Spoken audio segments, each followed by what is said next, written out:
Good morning, everybody. So we were up to the bottom of Tesvav base. What we were discussing is the halacha that the Mishnah said that if you used pasal eschach, like metal poles, as long as at least 50% of the schach was kosher, they'll be okay. And then the Gemara had a shaila, if you can prove from here that paritz ka'imid is good or not. And the Gemara said, even if you hold that you need to have oimid merubala parts, it would still be consistent with our Mishnah, because when our Mishnah says in Yeshrevach beinehen kamoisan, means a little bit more, it means a little bit extra space. So there has to be a little bit more space in between the pasal schach, so that there's more kosher schach to fill that place. That's when it's kosher, otherwise it's not. And the other answer the Gemara gave is that since you're putting the schach perpendicular to these poles, to these supports, it is therefore more, there's more kosher schach than pasal schach, because besides the kosher schach filling the gaps in between the poles, they're also on top of the poles, because the poles are supporting them. So in fact, there's roy schach kosher. This led to the whole shaila of mamide haschach. Here, the Gemara is discussing putting the schach on top of metal brackets. So we discussed whether or not you're allowed to use something that's makabel tumah from mamide haschach, and we said that Chazon Ish was makbid not to have any metal at all, even for the walls of a sukkah, because all the wood that the metal would be supporting would be considered schach, which would then be resting on the metal. Then the Gemara was discussing aruchas hamita, a broken part of a bed. Why is that pasal for schach? The only reason why is if it would be makabel tumah. But a broken piece of bed is not makabel tumah. So the Gemara wanted to suggest that this would be consistent with Rab Ami bar Tevyomi, who said that even though what you have is currently not makabel tumah, but if it was once upon a time makabel tumah, for instance, the post of this bed, when the bed was complete, it was makabel tumah, it was a complete keli. Even though now it is no longer in that state, you're still not allowed to use it for schach. The Gemara said you don't have a right to that because maybe there was enough left in the assembly of the bed that it was still an actual keli, it was still able to be used. And that was quoting from Chanan's Amar Rebbe's Svara that says if you have 3 out of the 4 sides of the bed frame, that's still considered a complete keli because it could be leaned up against the wall and it could be used as a proper bed. So let's see the Gemara. There's a lot of Torah as to what the Svara of Rav Tevyomi is. Just because something was once a keli, today it is no longer a keli. Today it is no longer makabel tumah. So why is that a reason to outlaw the use of this board for the schach? So there's a lot of interesting Torah on it. At first glance we would say it's like a gzeira. If we let you use this, we're afraid you'll also use it when it's in its complete state, and it'll be makabel tumah. But there's a lot of parallels drawn between kachim and sukkah. And there are those who learn that by kachim there's a concept of dichui, meaning once an animal is not able to be used as a carbon, there's a psul in it, even if that psul goes away, you say that it's rejected permanently from use. So there are those who learn that it's working with a principle of dichui. So let's see the Gemara weiter. Heicha itmar the Rab Chanan Amar Rebbe. Where did Rab Chanan Amar Rebbe say this halacha that if you have a bed that has 3 of the 4 sides still there, it's considered a keli and it's still makabel tumah? Now we're going on to Tazayin and Aleph. Mita metamas chavila umetaras chavila. A bed is a keli when it's all together. When it's not all together, it's not a keli, and it can't be makabel tumah. So therefore, if the chavila means when it's all bundled together, it means when it's completely assembled. If you have a bed that's completely assembled, then it's a mita, then it's a keli, then it's makabel tumah. If you have a bed that's disassembled, it will not be makabel tumah. But the same thing goes on the other side with the Harish Chavila. If you want to toivel the bed, you have to toivel it in one piece as a bed. If you break it up into its individual components and toivel it, the tefillah will not work. You have to toivel the full unit. And Rashi says on the top line, im tameyahi, if it was tamei, ein tevila oilala evarim evarim. You can't take the bed apart and toivel one component at a time. You have to assemble the bed fully and toivel it fully assembled. Divrei Rebbe Eliezer, that is the sheet of Rebbe Eliezer. It could become tamei even though it's broken into its individual components, and we'll see that doesn't mean completely broken down, and therefore it could be toivel that way as well. So my niyu, when the Chachamim say that a bed's tamei, even though it's not completely assembled, what does that mean? Because if it's completely disassembled, it's not a keli. So why would it become tamei?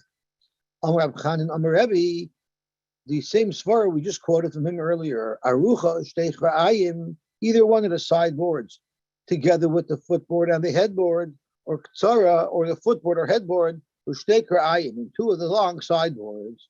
Lamai chazi, why would that be considered a keli? Well, how is that usable? So tomorrow lemismechinu aguda, to lean it against the wall, so a wall will act as the fourth side. And it's a shaila if this is in the girsa, the sinan, umishta ashli, and to put the ropes across the bed that would support your mattress. Let's see Rashi. Harachoy is what the girsa changes to. You will place the bed against the wall, which will act as the fourth wall of the bed, the fourth side of the bed.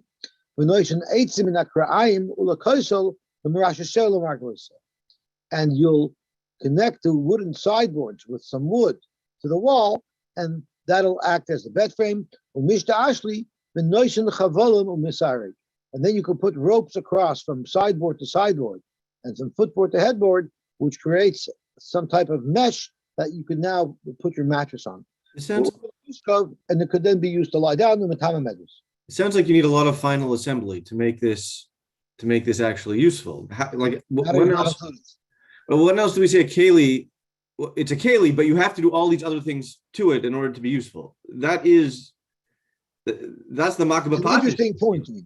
So I would suggest is that it's like built-in furniture that's loose that you haven't built in yet. So this will act as a built-in bed. Until you put these ropes on, it's completely useless. Oh, so you're saying forget the problem that it's missing the fourth wall. Even when you connect it to the wall, it still needs further assembly. Yeah. Interesting. It's interesting because so the question is at what point it becomes a bed. Right. What's the makabah patish of this kli? It's not considered a bed until you can actually go to sleep in it. You would think. Well, the Gemara seems to say it's considered a bed once you could put the mattress on it. Right, but so what state would you have to toivel it in? Do you toivel it with the ropes on or with the ropes off? Like obviously you can't toivel it while it's attached to the wall. It seems like even with the ropes off. Right. So your question is why is it that it's even considered a keli before the ropes are on? Right. I don't know. I'm gonna have to look it up in the Sekas Kalim. I believe the Gemara, the Mishnah in Kalim describes exactly at what point it's Makabal Tumah. This is also a Mishnah in Kalim. I should probably look it up and see. That's a very good point. So forget the wall port. You still need to add. You still need to finish the assembly by putting the rope across. I hear. Unless I don't know how things were in those days. Our beds, the only thing we change on it regularly is the sheet. Maybe then it was normal just to have a bed frame that you put strings on, but I don't think that's logical. Those strings probably are permanent. So I don't know. Okay, so let's see the Gemara. Gufa. We're going to drill down on this alone. Amar Rab Ami bar Tivyomi. Rab Ami bar Tivyomi said, if you use schach, and what do you use as schach? Small, worn out fabric, it's going to be possible. Why? Because these kalim were once Makabal Tumah, because they were once part of a full beggar. My beloy kalim. What's the definition of beloy kalim? Amar Abaye said, matloniyos, little rags, little pieces of fabric, she'ein behem shalosh al shalosh, that don't even have the area of 3 fingers by 3 fingers. The loy chazin, it can't be used by anybody. Loy la'anim v'loy la'ashir, cannot be used for anyone. So this is a very interesting. It's a very interesting comment. But before we get into what's interesting about it, let's look at Tosfos. What does it mean? What if I have a use for these small fabric? What if I want to use them for something? Zog Tosfos, even if you had a use for these small fabrics and you were going to use them for something, they're still not makabel tuma. Batla daito, your das is batla. Okay, so Zog to Gemara. So let's have a look over here. You have a beged. If it's a little bit bigger than 3 fingers, then a rich person still would have no use for it, but a poor person might still use it, and therefore it's makabel tuma. So let me tell you an interesting riddle that was once asked of Reb Chaim Brisker. And this is the question that was asked.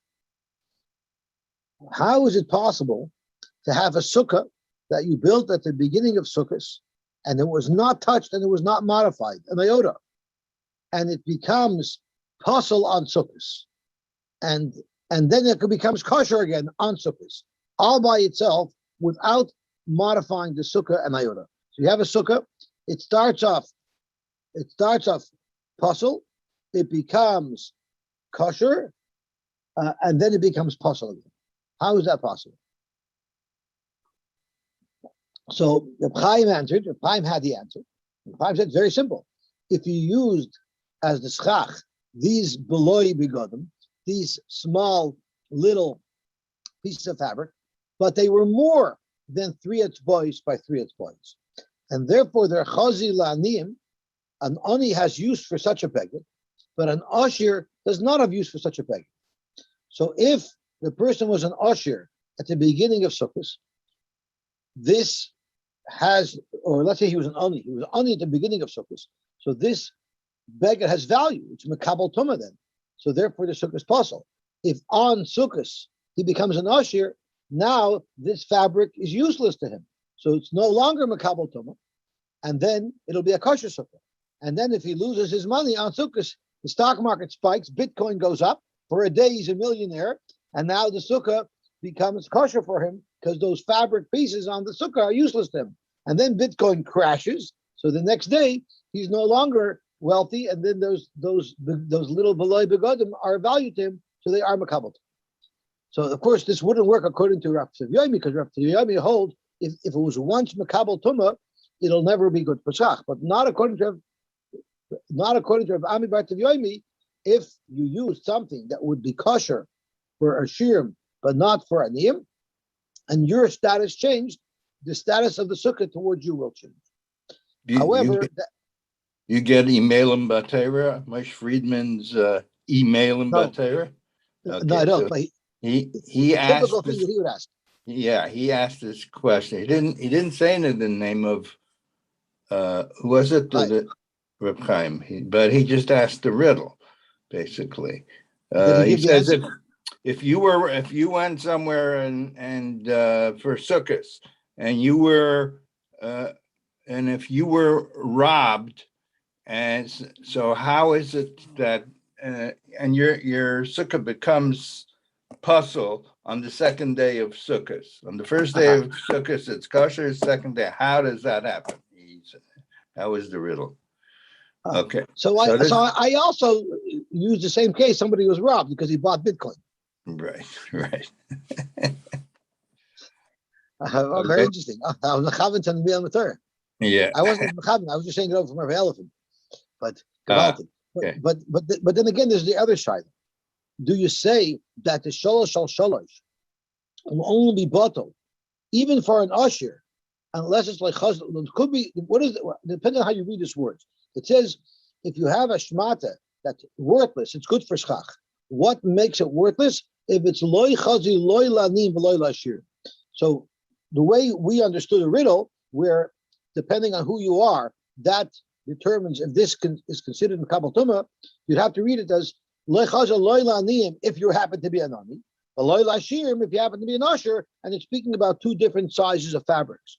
But you could learn it differently. You could learn it that unless it's Lechazi, Loy Lanim, and Loy Lashirim, then even if you're an usher, it will still be Makabal Tuma, unless this fabric is so insignificant that it won't even be good for an Ani. But that shot is a little bit difficult to argue, because then it would say why even mention Ashir?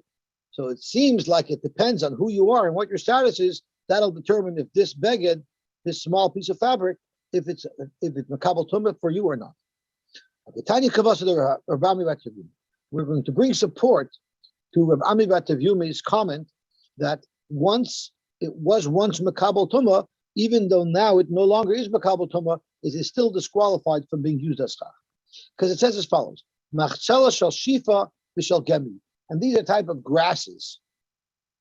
I'm not sure exactly what they are, but there are different types of grasses. Rashi touches them lishka and yunk, and the Tziyonim, he says there are different types of grasses. So the halacha is shiarel, even if this mat is worn out already, even though we no longer have a mat that's big enough to serve its purpose, so therefore it's not makabel toma. Nevertheless, ein misachachin bahen, you're not allowed to use them for schach. And Rashi adds, ein misachachin bahen, hoil u'meklika asi, since they were once kalim, utchilasa haisa makabelas toma, and when they were in their perfect state, they were makabel toma mishkavazav anida. Therefore, you no longer can use it for schach, even though it's no longer makabel toma. Machzelas hakonim gedola. What about a large mat of reeds? It's a large mat. Misachachim, you can use it for schach because that was not made for any other reason other than for shade. And our most important thing is that it has to be made for shade, and therefore it was not makabel tuma because it was designed to cover over a hut with it, and that would not be makabel tuma, and that's why you'd be allowed to use it. Rashi is the lav kliu, the stamel asikuch. It's designed to use a schach, and that's not a keli. However, ketana, if it's a smaller mat, which might be designed to sit on, then ein misachim that you cannot use a schach. That is a keli. It's something that's designed to sit upon. Afi mikabelas tuma. Even a large one is makabel tuma. You can't use it because he holds stama l'shchiva. Every mat that you make, unless you made it specifically for schach, we would assume that it could be used to lie on, and then it's a keli, and therefore it will be makabel tuma. So our mats that we buy, they have to be made with a hechsher to know that they were specifically made for the purposes of covering our sukkah. Because otherwise, if it was made for any other purpose, then it would be makabel tuma. Okay, let's see the Gemara Vayter. The second half of the Mishnah discussed if we had a big pile of hay and you carved out a living space inside it, that's the ultimate soul of tasa v'loy minas. And therefore, it's a pashal sukkah. The Mishnah uses a harsh term. It's not a sukkah. Amar Huna, loy shanu. This that we say that if you carved out an opening inside a pile of grain, that it's not a sukkah, is elo she'ein sham chalal tefach b'meshech shivah. That's if it started with a pile from the ground up. But what if, when you first started the pile, at the bottom you left a space of a tefach of height, that's 7 tvachim by 7 tvachim, which is the minimum oil, and then you piled the grain up, but there was that hollow at the bottom of this pile. That will be a sukkah. Meaning, since it started off with a halal tefach, an oil, which is the minimum size oil, even if you dig out more and more and more to expand the space so that you can actually use it as a sukkah to make a 10 tefachim, it'll be kosher. That's not called tasa v'loy minas, which is somewhat difficult to understand because you didn't have a kosher sukkah till you dug it out. Who cares if you had an oil tefach? This is the kasha that Rashi deals with. So let's see what Rashi says.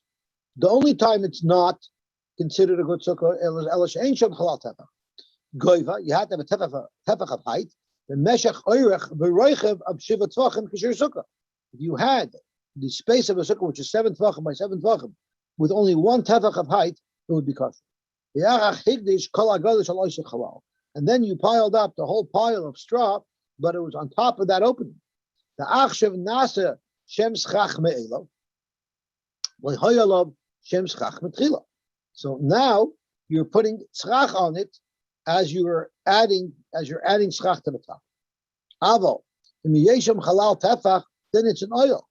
So nimtzis shem schach al oisegodish. So if there is a hollow tefach, so the top part, the part that's above this oil tefach, would be schach. And when you placed it on there at first, it's schach. Now you end up putting a very thick layer of schach, but you are putting schach on it. And if you dig in to clear off space and raise the ceiling of this mini hut so that it's 10 tefachim,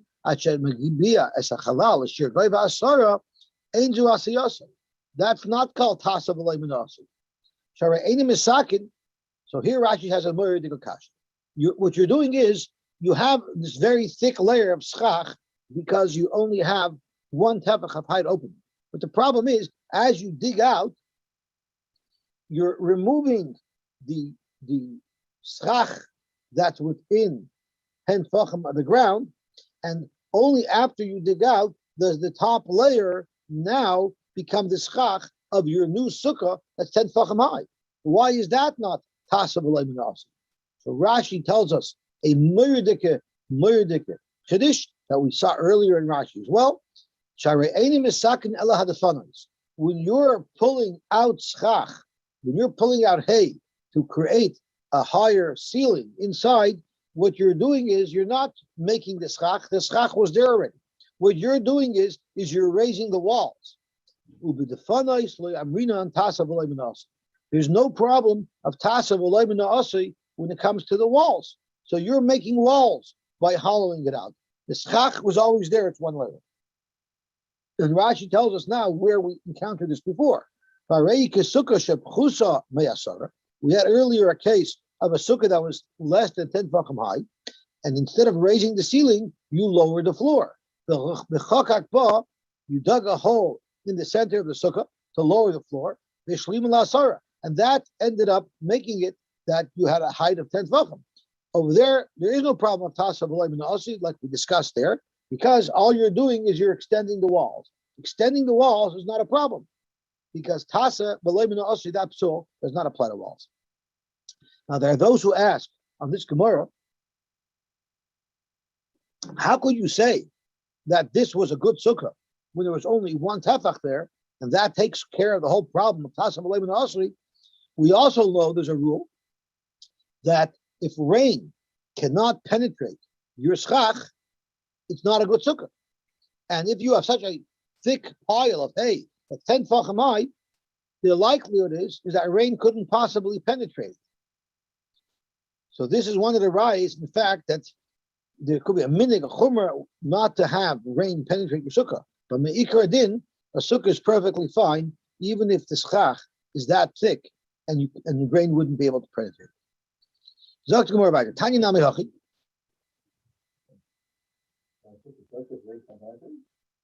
I'm not saying halacha l'mai, so whatever I say is for entertainment purposes only.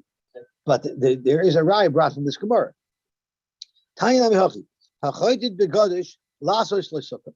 If you carve out a pile of straw to make a sukkah inside, harayz a sukkah, which is a direct contradiction to our Mishnah.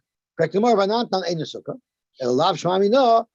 proves it proves like Rav Huna that there is a way where this will be kosher, and that is if originally there was a small space at the bottom of the pile that was 1 tefach high, that was 7 tefachim by 7 tefachim. In that case, it would be kosher, but if there wasn't that space, it would be kosher. Iko de Rami lo mirma. There are those who don't quote this conversation as having Rav Huna first state the halacha, and then we used the contradiction in the Mishnayos to justify Rav Huna. Rather, it started off with a kasha. That was as follows. Tanan, we learned we have our Mishnah, but there's a contradiction in the Brisa. And then Rab Huna, in response to this kasha, was machadish. Rab Huna lekasha kan b'sheish sham chalal tefach b'meshach shiva kan b'shein sham chalal tefach b'meshach shiva. The Mishnah, our Mishnah, says it's not a good sukkah, is speaking where there is no sukkah of 7 by 7 that's lead to tefach high. So therefore, you started off with nothing, it's possible. The Brisa that says it's kosher is speaking where from the get-go, there was a space that was the height of the tefach, it was 7 by 7, and all you're doing is you're expanding on it by making the walls taller. Okay. Now we're talking about fabric walls. What if you have a fabric wall and you hang the wall to the top of the frame, so you build a frame to hang your fabric on, and then you're building the wall from the top of the frame. So let's say your fabric comes rolled up, so you connect it like a window shade to the top frame, and then you pull it down. So you're extending the walls from the top towards the bottom. Im gavoya. Rashi says the word mishalshal called milamayla lamata kari shilshal. Something that comes on top and goes down is called shilshal. No pun intended to other forms of shilshal that also go from top and goes down. If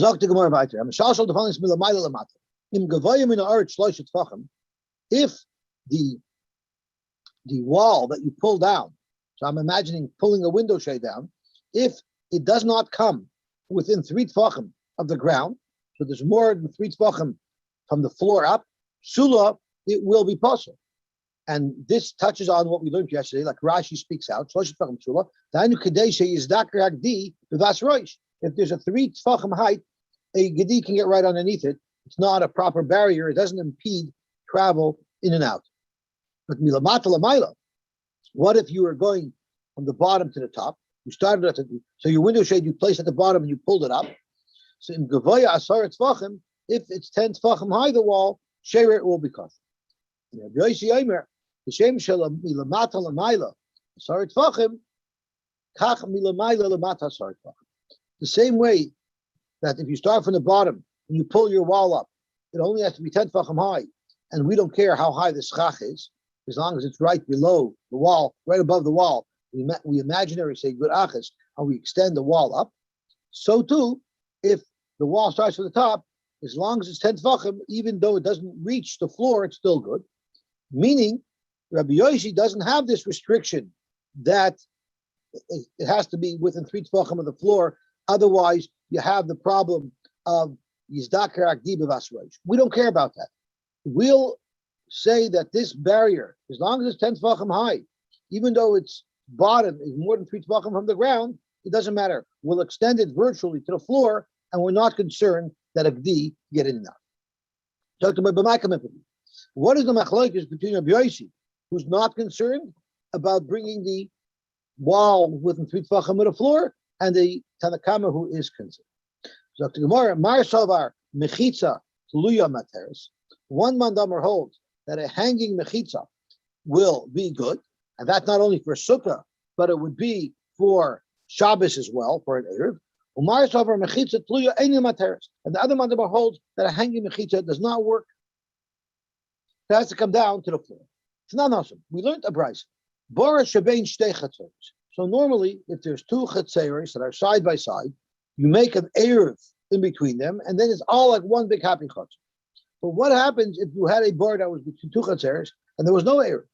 There was no erev because there couldn't be an erev. Because in order for there to be an erev, the fence in between these 2 chatzeros has to have a gate in it, so people can go back and forth. But this fence did not have a gate in it. So therefore, there was a hard wall that separated the 2 chatzeros. There's no erev. And it happens to be that there's a small pond of water, a little bar of water, that straddles the wall. So half of the opening to the bar is on one side, half on the other side. And you have your wall going right across the top of it.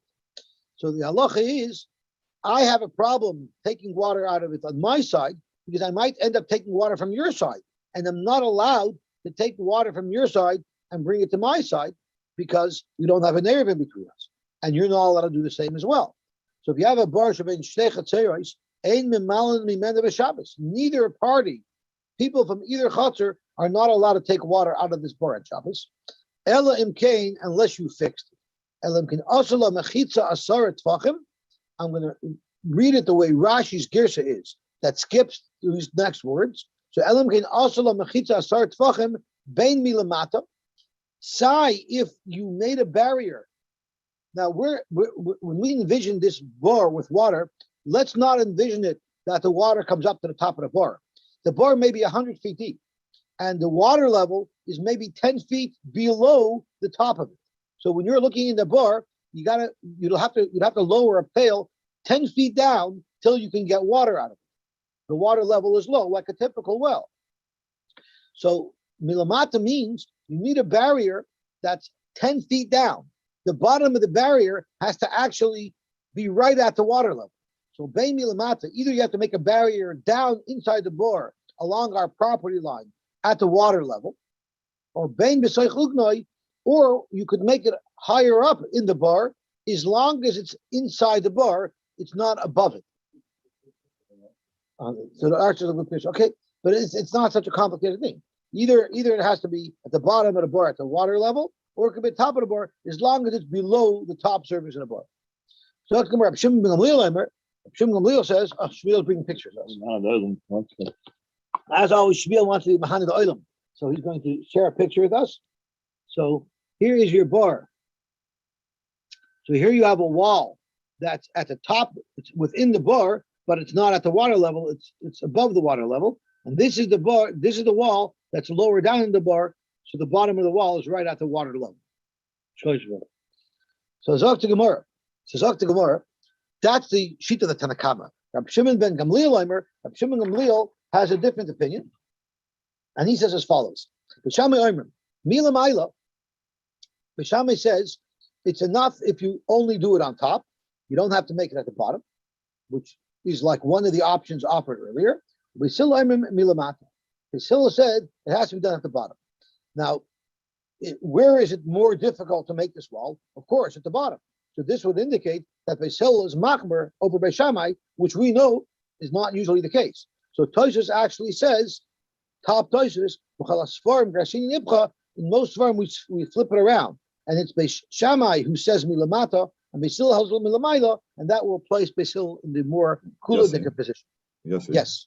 When we say milmala, does it not matter how much a gap is between the bottom of the wall and the water?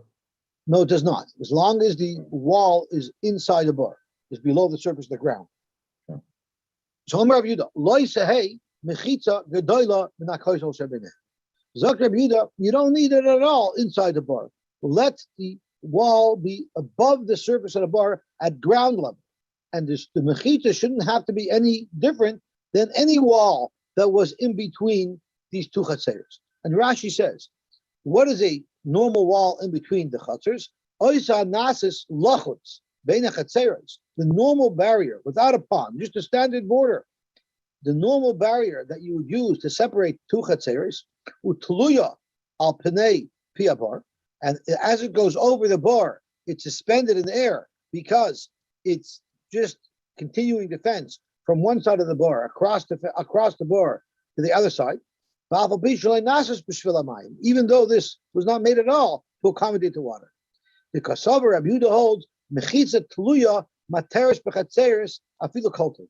So Rab Yehuda holds, similar to what we just learned on Nomad Aleph with Rabbi Yosy, that the wall doesn't have to come down to the ground.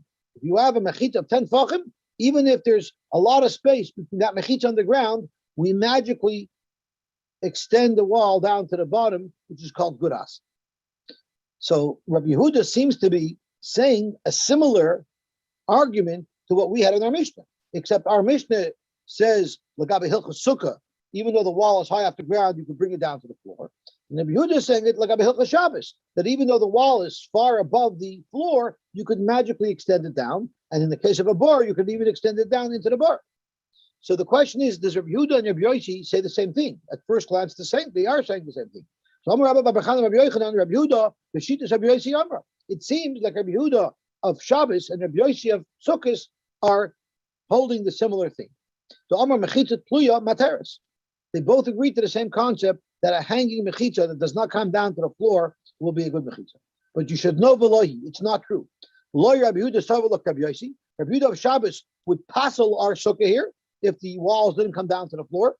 Velohi Rabbi Yosy Savalak Rabbi Yehuda. Rabbi Yosy holds that you wouldn't be able to carry, just because I allowed you to use this gimmick of good asik to make your wall of your sukkah kosher, I would never allow you to carry or to take the water out of the bore if the wall didn't come down to the ground. And therefore, they're two independent shittas. But now we need to know why. So Dr. Marloy Rabbi Yehuda of Shabbos would not agree that this would make a kosher sukkah. Where did Rabbi Yehuda say this tremendous kula that this imaginary wall extends down to the ground is Ela Be'erev Chatzeres D'Rabbanan? The whole issue of carrying from one chutzner to another chutzner is only an issue D'Rabbanan. So to deal with an issue D'Rabbanan, he'll allow you to use an imaginary wall even though it doesn't come to the bottom. Abul Hacha Sukkah D'Oraisa, here it's a question of being Yotze, the mitzvah of Sukkah D'Oraisa. You can't use gimmicks for that. Therefore, Rabbi Yehuda would not allow the Sukkah to be constructed in this fashion. On the other side, Rabbi Yosy Savalak Rabbi Yehuda. Even though Rabbi Yosy holds this a good wall for Sukkah, he would never allow this for Shabbos. Because Atkan Lekam Rabbi Yosy Hacha Elaba Sukkah. He only allows it for Sukkah. The mitzvah saseh. At worst case scenario, all a Sukkah is a mitzvah saseh. Abel Shabbos is for skila. Shabbos, which is an isur skila. Even though this is only an erev and the erev is the Rabbana, but the general category of Shabbos is a very serious category because it involves an isur skila. Rabbi Yosy would say you need to have a proper wall down to the floor. Loy. So the Gemara is saying there are two independent cheetahs. Just because you hold to this kula by sukkah, you might not agree to it by Shabbos, and vice versa. Vim timer maisa. Sorry. Even if the sukkah is mitzvah to say, but if you're not eating in a sukkah and you're eating in a puzzle sukkah, you're not over anything. No, you're just violating the mitzvah to say. There's no lav. You don't have mouths for that. So vim timer maisa shnasa b'tzipuri. What about if you're telling me that Rabbi Yosy holds that this wall is not good for Shabbos in Tzipori, where Rabbi Yosy was the Rosh Hashiva, they once used walls that didn't come down to the floor. And al pi minase, if Rabbi Yosy was the dayan of the city and they allowed me to use mechitzas that didn't come down to the floor, it must have been Rabbi Yosy who authorized this. If you're telling me that Rabbi Yosy does not allow such a wall on Shabbos, how is it possible that they did this in Tzipori? Zok the Gemara, loyal pi Rabbi Yosy. In fact, this story of Tzipori didn't even occur in Rabbi Yosy's lifetime. It was after he died and his son had already taken over. Ella al pi Rabbi Shmuel b'Rabbi Yosy. The story that we're going to soon cite that indicates that the walls don't have to come down to the floor for Shabbos was not Rabbi Yosy paskening, rather it was his son. So this also leads to a whole shaila. If a son takes over from his father as a Rav, is he allowed to, and the city already has an established sack from a Rav to usher something, could a new Rav come along and say it's mutter now? Like an Arab. So there's a whole shaila about it. So the arguments that it's not a problem is a couple of things. A is, this is not a minute. It's not like this is something that happened every day. This was like a once in a lifetime story that he happened to pass in one way. That's not called an established minig. That's like saying, if my father had a minig to turn around in a circle by brichas achama, so that's my minig. He did it 3 times in his life, maximum. So there's a question of what's considered an established minig. So what was the story here? What was the real story? So what is the story that we're talking about? Abdimi Omar, Pamachas once upon a time, and Rashi tells us in the olden days, they didn't keep the Sefer Torah in the Beis Medrash. It wasn't safe. So they always kept the Sefer Torah in someone's house, which meant on Shabbos, they had to transport the Sefer Torah to the Beis Medrash. And if there was no Erev, they had no way of transporting it. And what happened was a shakhu v'lo Sefer Torah me'erev Shabbos. Or right before Shabbos, I guess they used to bring it to the Beis Medrash. But they forgot one Shabbos to bring the Sefer Torah from the home to the Beis Medrash. So now they have an Erev problem, because Rashi tells us either there were two, the shul and the house were in the same chutzner, and there was no Erev Chatzeris, or maybe the shul had its own chutzner, and the house was in a different chutzner, and there was no shituf and mavuyas, so they couldn't get through the main road to get across the shul. So what did they do? They created a direct Rishus Hayachet path. Lamachar Shabbos morning, in order to get to Sefer Torah to shul, Pirsu Sadinin Al Gabe Hamudim. They had a pathway that was demarcated by a series of parallel beams. So directly from the house to the shul, already constructed in the past for whatever reason, there was a frame that was built. So if I was walking from my house to the shul, there would be columns on either side of me, the entire path from my house to the shul. And all they did was they put curtains, they hung curtains on these columns, and those curtains didn't come down to the floor. So l'machar persu sadinin al gabe hamudim, they put sheets on these posts that were already there from before Shabbos, and the curtains did not come down to the floor. Yet they were considered a wall to create a direct path from my house to the Medrash, the Yoviu Sefer Torah, the Karaboy, and that's how they brought the Sefer Torah. So that is the story. So this proves, in fact, that there was a psak made in the city of Tzipori to allow walls that don't come down to the floor. But Frek the Gemara from other problems. Pirsu Sol Kadaitach, how could they possibly do this on Shabbos? Behechan Hivun b'Shabbos. How could they bring them on Shabbos?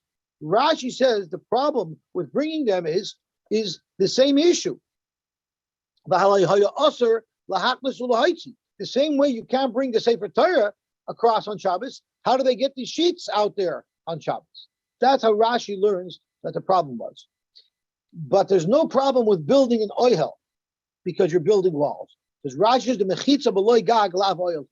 Just What putting about the walls. What about the idea of producing an Erev on Shabbos? They didn't make an error. They just extended the Rishus HaYachid, which is a very important point that comes out of this. But let me just finish this, and then I'm going to get to that. So Rashi says it's not considered building an oihel if it's just the walls. So there's no problem there. Toysus has a long Toysus, and he disputes Rashi, and he said, in fact, that there is a problem with building an oil on Shabbos, and that's not the dispute. The dispute is if walls without a ceiling is an oil. Toysus argues with Rashi and says just making walls, that's also considered an oil. So why does Rashi say that there's no problem of oil? It's just a problem of how to get the sheets out there. There would be a problem of oil as well. So that goes to the shaila, extending an oil on Shabbos. Are you allowed to do that? Well, let me ask you a question. Are you allowed to lower your shlach on Shabbos? You're extending a temporary oil. The halacha is we paskin that if the shlach is open a little bit and the shear is a tefach, once there's a tefach of oil there, you're allowed to lower your shlach on Shabbos. And it's because we paskin that a temporary oil is allowed to be extended. It can't be created on Shabbos, but it could be extended on Shabbos. So all they were doing is they were extending the oil of the house to come butt up with the mismedrash. Now the other problem that we do have here is, forget extending the oil, there was no erev made to go from the house to the shul. How could you go from the house to the shul? Even if I have a direct path, and there's no other houses and no other rishuyos involved, it's just my rishus, my house, and the shul. How can you go from your rishus to the shul? The answer to that is we learned that in a place of an erev, if someone didn't make an erev, he messes everybody up. But what if it was a storehouse that people don't live in? We learned if it's a place that does not have diurin, that doesn't mess up an erev. So a shul is considered that type of place. A shul, if it's not slept in, is considered a place that's not ma'aka for the erev. So all he really had to do was create a path to exclude anybody else from his path, and then he would be able to carry it. And in fact, that's what happened. Okay, so let's see the Gemara Vayter. What if you had a mat that was 4 and a mashu? So it was a little bit more than 4 tefachim, but it was 10 feet long, and my walls were 10 feet. The dimensions of my sukkah was 10 feet by 10 feet. And I have a mat that's a little bit more than 4 tefachim, but it's 10 feet long. So the halach is materes b'sukkah. I can use it as one of the walls of my sukkah, mishum doifen. And I can use it as one of the walls. And what I do is heichi alvit. How do I use it? Talile be'emta. So the mat, which is let's say 4.5 tefachim by 10 tefachim, I roll it out horizontally. So I have a 10 tefach wall, but it's only 4 tefachim high.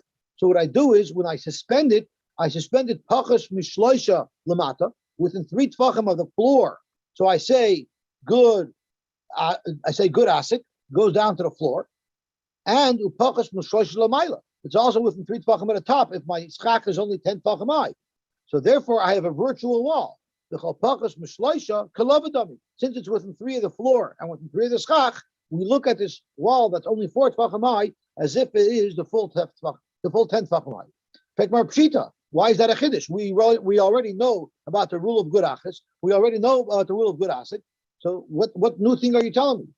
That's more ma'udetema chad loved aminan trei loved lo aminan. You might have thought, and I misspoke. It's not good achas and good asik. It's loved, because good asik and good asik can go more than 3 tefachim. Loved has to be within 3 tefachim. But you might say you only say loved in one direction. You don't say loved in 2 directions at the same time. Kamash malon, you could even say loved in 2 directions. You could raise the partition and you could lower the partition simultaneously with 2 loveds. Meisvei, machzela sheva umashu. If you have a mat that's 7 and a mashu, materis besukka, that would be good for a sukkah mishum doifen. So, frank the Gemara, if a mat of only 4 tefachim would be enough, as long as it's within 3 tefachim of the room and 3 tefachim of the floor, why do you need a mat of 7 in the mashu? So, Gemara, kitanya hi besukka gedola. That's talking about a sukkah that's much larger than 10 tefachim high. It's a taller sukkah. So 4 tefachim alone wouldn't be within 3 tefachim of the ceiling and 3 tefachim of the floor. So for that, you would need a larger mat. Umay kamash malon. What's the chiddush? The mashal shalom defanais milamayla lamata kerbeis. You learn from here that you can allow a suspended partition. You can allow a suspended partition even if it's not within 3 tefachim of the floor. So this mat that was 7 in the mashu, you could start it all the way from the top, or within 3 tefachim at the top, and then you have your wall of 10 tefachim, the less than 3 of lobud, and then your mat of 7. And even if there's another 20 feet to go down to the floor because it's suspended high, it's still going to be good because of Rabbi Yosy, who holds that you extend the wall down even though it doesn't come within 3 tefachim of the floor. Amar Bami, Pas Arbo Mashu. If I have a board that's 4 tefachim in the mashu, mater besukka mishum doifen, it will act as a wall. How do you place it? So I have a wall 10 tefachim high by 4 tefachim wide. I don't place it up against the corner of the other wall, but I move it less than 3 tefachim away. So I have the 3 tefachim of lavud plus the wall of 4 tefachim. So I have now a virtual wall of 7 tefachim, the 4 in the mashu of real board, and the less than 3 tefachim of love. My kamash one, what's the chiddush? We know love already. We've seen this many times. Hakamash malon, the sheer meshach sukkah kana shiva. The chiddush that Rav Ami is telling us is that we paskin like Beis Shammai, and that the amount required for Rosh Hashanah v'Shulchanai is 7 tefachim, and therefore this configuration of 4 in a mashu plus the 3 of lavud works to make a complete wall. We'll stop here. It's getting late, and Mitchem will be mamshech tomorrow. I believe tomorrow we're learning an hour before mincha. I'm not sure what time mincha is, but we're going to learn an hour before mincha in shul, and we'll also learn Motzei Shabbos. And we're also having Daniel Finkelshire join us as well tomorrow. So everyone have a wonderful Shabbos.